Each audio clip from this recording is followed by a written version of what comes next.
my co-conspirators, and Mr. Greg Burrow from Dragons Air Comics and Fantasy. Make sure you check them out here in Austin. And Anastasia Anderson. She's our fresh-eyed, wide-eyed view on everything. And then our old haggard... that's one of the jokes this week. And Frank Hui, my good friend who I just adore listening to. It's been a long week. It's been a long week, yes. But we've made it here. We are talking about the Suicide Squad. And spoiler warning. The Suicide Squad. Yes. And spoiler warning, this is our follow-up to yesterday. Yesterday we talked about the film in general, and basically how it's leaps ahead of the other movie as far as most of us. It's actually leaps ahead of a lot of others. A lot of superhero films in general, yeah. Actually, yeah. I really, yeah. It was definitely a wonder-bar. Yeah, we talked about I think style. all We of talked us, about. all of us loved it, right? Yeah, Yeah. I loved it. Yeah. I really did. 92% of critics loved it. Yeah, I went Right. from Suicide Squad to Birds of Prey to the Suicide Squad. I mean, it's just Yeah. it's literally like it's kind of sad. It's the first time I honestly think that I'm sad that they're like dumping the DC extended universe and going back into Right, weird. it's like, who knew we could have Margot one in Robbie a just DC needs a movie? break. Yeah, right. She needs a break. When she's up to it again, they'll write in Ivy, because she wants Ivy. Right. She Yes. wants an Ivy romance. Amazing. She wants full bisexuality Yeah. for her Margot, we love character. you. So, the Suicide Squad. Today we're talking about the characters. This is our character review. Now let's get the casualties out of the way. Okay. Yes. Let's get the casualties. out Minor of the way. characters. Minor characters. All right. First of all, when Anna showed me the cast, like We had a pool going. last summer, we had a pool going. She's like, and I didn't realize there were gonna be that many characters. You know, obviously knew Margot Robbie was coming back, Johnny Courtney's yeah. Yeah, the first- And what's really interesting is that on DC Fandom last year when they had everybody on, Mhm. Uh-huh. and I thought, these are a lot. How are they going to check? How are they gonna just? Yeah. And the preview was very cunning. Yes. They Very definitely tricky. They took Yeah. the, But they took and the you, picture and of you the go Marvel back, universe on and if that you one. go back to it, you realize, oh yeah. They did really make you think it was like en masse, didn't they? Well, I thought everyone was fighting Starro from the TV ads. Yeah. And they weren't. They weren't. They weren't. Starro wasn't even on the They was beach. even on the beach. You're right. So yeah, they did. They pulled a Hulk armor They squawk re- out on you. They did. Right, they put extra emphasis Extra on emphasis Savant and everything. Yeah. Right? You really It thought is Savant Michael was Rooker. which is great. And I he's- think that's another brilliant cap. And then big you know, studs and there's cap. Pete Davidson. Wow, everybody. I know, right? Right, we know who that is. No, hold on. To be fair, when we I had to like, explain to him who Pete Davidson was. no. When she showed me the characters and she's in Blackguard, I'm like, Blackguard? Like he like That loser. did he like he's this year's Slipknot. I know it. I just know it because that's how Boy, minor, was he I'm ever. like, that's how minor of a character this guy is. And some of the other ones, and I was actually Non-fairness. TDK. Okay. He's not even from this time period. And by the What the way, hell? and these are like there were a lot, and Javelin and the Weasel. These were like what turned out to be a lot of minor characters that And are you knew they were that joke are characters. Some of them you knew were going to be joke and they were characters. they end up getting killed in the first 15 minutes. But what's really nice is they all have little character beats. Yes. Especially like when Javelin asks us like, you know, Carry it on. what's your name? And then and TDK says TDK. Your name is a bunch of letters, and there Captain Marvel saying all names are a bunch of letters. Right. Right, that was But precious. also, I love. It's like, okay, first of all, you had to have Nathan Fillion in it because you know James Gunn loves him and they're friends. But it was. First of all, I'm like, this is such a weird character to begin with. Much less you couldn't use Nathan Fillion for something better. So I knew he was gonna be gone too. But Well, it was yeah, really especially- funny how he kind of avoids answering the question, like he's embarrassed because. It's like he doesn't want to say because his powers. He knows his powers are lame. and was. You know if what I mean? remember, You can tell he knows his powers it's one are of lame. those things where, okay, I got a day to shoot in between my show. Right? And Right. zip in. Yeah, that's all we need. It's always You two, Pete, just need Right? just need a day. And it was such a surprise for me because it's like I was really sitting there trying to figure out what in the world TDK meant because I was like, but that's arms fall off boy. That's right? Arms Fall Off Boy. It's like he straight up And, told you know, me who and that there, was. and there, That's of literally course, his and comic there is name. Harley Wall people. His name is the Detachable Kid. Right? And again, you have the character, and what's another character beat, even though it's not directly any piece of dialogue from the characters, is the Deadpool Yes. with the staff and the That Tesseract really staff. does, yeah. And that really it says something about them. Them, yep. Because they're unlike in the other movie, they're real people. Yeah. You don't Yeah. remember. You don't know Yeah, their names, but you know them. Like, oh, Right, I got 'cause- 20 because that guy I'm thinking is going to turn. And, I got. and very easily that could have just We stood had a alone. goal. It could I have can't- I stood can alone in the beginning. It could have stood alone as a joke. But the fact that it was foreshadowing of Yeah. what was to come later was Yes. brilliant. It's another brilliant And- on James Gunn as a filmmaker. This and was it a was- great character yeah, arc yeah. for even just like the staff. They And don't there need was names. kind of a shock moment because I do know there were some hardcore fans like, now Mongal should not have been able to get killed. I know. That's And- what I said. She's like a freaking alien. She's the daughter of Mongol, She's who a is daughter of basically who goes toe to toe with demigod. Superman. Basically, she's Who a goes demigod. toe to toe with okay. Superman? Okay. And of course the real shock, and there were people who were just completely stunned about Captain Boomerang I know. dying. But it and was I such a will good tell you, death, there was I would like get one away with it. reviewer who had already done like the 10 most shocking deaths. They had Captain Boomerang as number one because they were so not expecting it. Yeah. And it's brutal because of course he's completely impaled in multiple Well, spots. But Well, and the thing is that because him and Harley were both in the first movie, so Yes, you expected and them to make it and through. they had this nice moment of exchange where hi, how are Hey, you? and And we're right? We're like, there's another. It's like the and Samuel L. there's Jackson and Deep Blue Sea moment. Yeah, there is this nice, natural, easy camaraderie that is existing, and so you're fooled. I know him. He's a friend. And from you I love and it. plus, his character is a major character through the run of the original book. Of the book. Yeah, and he's Yes. part of the regular line and of several people. versions of the show and the cartoon and everything. And what I mean, They're they like, even psych. they even went so far as in the Birds of Prey movie, Harley Quinn, when she's breaking into the police station, she sees the wanted poster and she goes, "Oh, I know that guy," you know. And so it's like There's she- a sustained relationship there. This is a where sustained you're like, oh. relationship, so you really, truly, honestly expected him to make it Yes. through.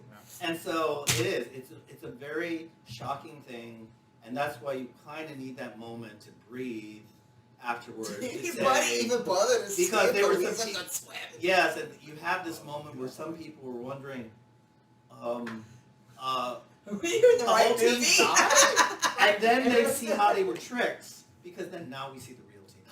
Team 2. Yes. Yes. Right. And plus, it should be noted, let's go back, briefly talk, because throughout this movie, you see the character of Amanda Waller. This is like the first moment of her cruelty, Yes. or her coldness. That is true. Team 1, which mostly dies, is led by Rick Flag, Rick who is Flag. basically her right-hand man, her first lieutenant on this. She's willing to, she knows they're more likely to die, get mowed down. She's willing to, She's she's okay with willing to gamble that his life. Yep. She's okay with Right. it. Which is important for his character, because I think that's the thing that I think he realizes that. I think Yes. that's one of the things that really, really leads to how his character Yeah. develops. And, you know, and that's the subtle moment where there's not time for him to think, for a lot of people to think on, like, yeah, they're cannon fodder. They're literally a distraction. Distraction. So that the real team that she wanted, and when you think about it, the real team has the real powers. Yep. Except Yeah. for manga. Yeah, I don't. I Because- had a problem with that when they get. But announced. I think there's a way, it's like, because King Shark is strong and very durable, but he's a little more easily controlled than I imagine the manga was, because I think the whole point was she's reckless. Right. And then you have, She was You getting got And it. it. and I love Sylvester Stallone doing yeah, voice of and Sylvester King Shark. Stallone, again, asking him, like, can you do, we can't ask Sylvester to do this. So- And they went through other characters. No, it's got to be Sly. We got to ask him. Sure, one So day. aside from Rick, Harley, and Boomerang, anybody else on Team A that we have any thoughts of? No, it was just shocking. Just You know, shocking. Harley because- was amazing all the way through it. I mean, Yeah. Well, Okay, she's, Margot Robbie. I think she counts as both Team A and Team B. Yeah, But And I'm but, like, whatever. well, okay, so at this point, who do you want to actually focus on next? Because we got to take character to character. character. right? You know what? Now that we've done, we're gonna go. You know what? Do you want to actually Idris go straight to Elba was Har- amazing. Yeah. No, we're following the order we did the movie. So we did Okay. the movie, we did Team A. Oh, so we do blah, blah, blah. Idris. And now we're rewinding. Now we're gonna go back to Idris Elba. So we're gonna go Good. to And talk it- about Well, Yeah, I do and like we Deadshot. need to talk briefly about Savant. Because I don't think we really talked about him. No. We did. I think you were talking about how him killing the bird and the cruelty. Of Yes. It. Yeah. And But I then- thought that he did an amazing job. He did. Oh do a yeah. good job. Oh, the actors. All the actors were impeccable. Even Nathan Fillion being super lame is like on brand for Nathan Fillion. You know. So yeah. Right, I mean, yeah, he's being kind of cavalier. not reckless, but he said, yeah, he's not really. You do realize you could die. Yeah, no, he didn't. That was the thing. It's like, and once his arm starts getting shot, and he's like, ah! He's like, what do you think was gonna happen, man? You know, and as I said, you go back and you get like Idris Elba's Bloodsport character, who is one of the key characters, and basically, he is basically Deadshot as he should have been written. As he should have been in the first place. Because A lot yeah. more like the Deadshot. Yeah, he's a damaged human being. He doesn't have a lot of hope. You know, he was abused as a child. Important. Again, bad person abuses children. Yes. Mm-hmm.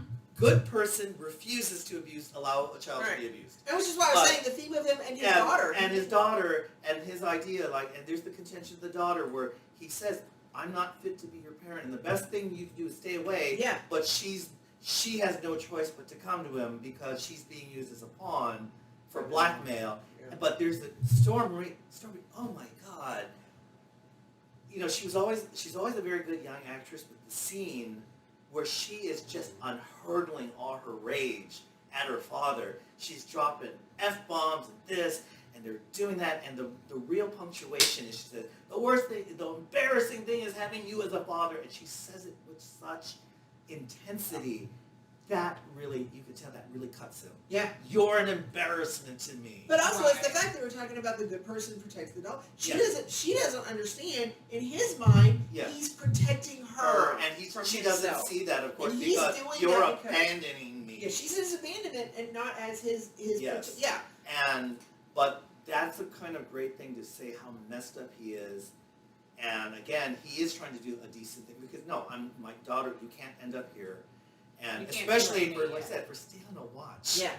Not like that, Amanda Waller is insinuating that if she comes to prison that she would kill her. Yeah. Right. Or that she would die. Or that she would die. Yeah. Or she would allow her to die. Yeah.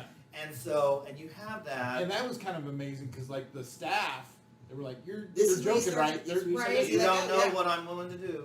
Well, and it's a fun contrast for me because I like Amanda Waller. Yeah. And one of the things they try to do in the older movies, they're like, oh, it's the establishment. The establishment. Yeah. And in this case, they're like, no, it's her. It's her. Yeah. She is the establishment. Well, yeah, this is She's a legit. hard-ass. This is legit. What, like I told you when we finished watching the movie. Like when I was a kid reading Suicide Squad. This is what I imagined when I read Amanda Waller. Like, Yeah, this is right from my brain out of the comic book into the real world. Okay, yeah. And you have that, and then you get, of course, when he introduced the Peacemaker, which is one of his team, where, of course, and it brings up, and we have John Cena, and for the most part of the movie, he is a source of comedy and macho posturing, and he's most like probably sort of a satirical version of John Walker from the Marvel side of U.S. Agent. And what's kind of interesting, he's there, of course, to get under Bloodsport's, I keep wanting to say Deadshot. Bloodsport's skin, because, of course, as he points out, they have the same abilities. Yes. And even he doesn't realize that that Amanda Waller, it was no accident. That she, it's no accident. Word for word said the same powers, and he's like, are you having a piss at me? What the hell? Yeah. You just said that about me. What happens is... She did that on purpose. And, of course, the nice thing about during the course of the film is that Peacemaker, before he meets up with Rick Flag, they are having this pissing contest where they're being very toxic masculine, where they're updoing each other. And, of course, there are consequences when you're like, you're spending so much time, you're not even realizing, you just killed a woman who was just doing the dishes. Yep. Yeah. Does this look like a bunch of soldiers? Right. We went Does from this look like a gorilla soldiers camp?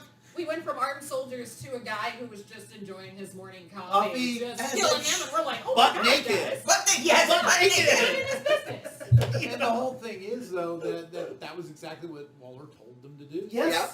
And that's like the point is that, you're just doing your thing, you're not thinking, and that's like, and going to that, and of course, you can make the argument that, Peacemaker is bringing out the uglier side of him, and that we need to see, whereas the other person who's introduced is Ratcatcher 2, who is actually ultimately going to help out to bring the better side of him. Yeah. Yes. More human who can connect because she's a genuinely empathetic person. Mhm. I don't want to say sweet. I want Yeah, to say empathetic. empathetic. And they all look Yeah. at her as if she's a child almost. Because Yeah. she's like, what? In the movie, she's supposed to be, what, 18, 19? Yeah, legal adult. Legal adult. Yeah. Legal adult, And but very Right. young. And so you get to this point where he is softening, he is getting more hope. You know, when Rick comes back and takes over the team, he lets him take the lead. There's a level during the movie where he becomes comfortable, he becomes more human. Yeah. And then when we get to the ugly reality of the third act where Rick is dead, And he's thrust into the and he is forced at that leadership point, role. he has to take that step, and where I have to take over. There's nobody else. Yeah. And that completes his journey. And that's like a great thing because it's something that, because so much is happening throughout, especially during the third act, you don't realize, there has been a steady journey for his character, and his character probably has in terms of beats throughout the film, where the others are they're shorter, Yes. or they're more isolated, but his is a steady evolution throughout the movie. Yeah.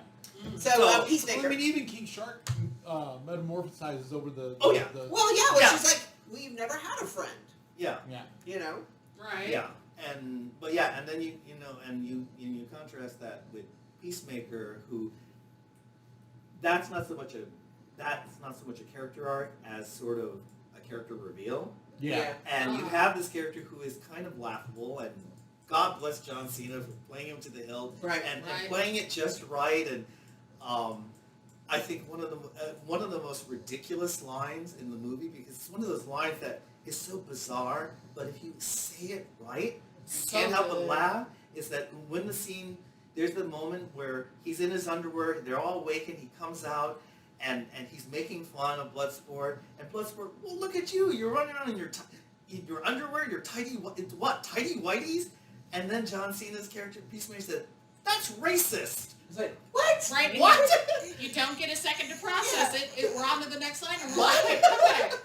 But you laugh because where It's is in your hysterical. brain Yeah. are you I called can't follow because the he said the logic. word white? Right. Right. So obviously this movie was character heavy, and we're going to carry on our review of the character study here we're going to do a bonus episode. So today, Friday, we're going to have 2 parts. So bear with us. For now, this is the Red Web. I'm Brad Okay. West. Catch us on YouTube, Facebook, etc., etc. Follow, like, and subscribe, and go to bradsredweb.com. We're going to come back later today with the second part. We're going to finish up with these characters. Thank you for joining us. We'll talk to you later. Okay. Bye.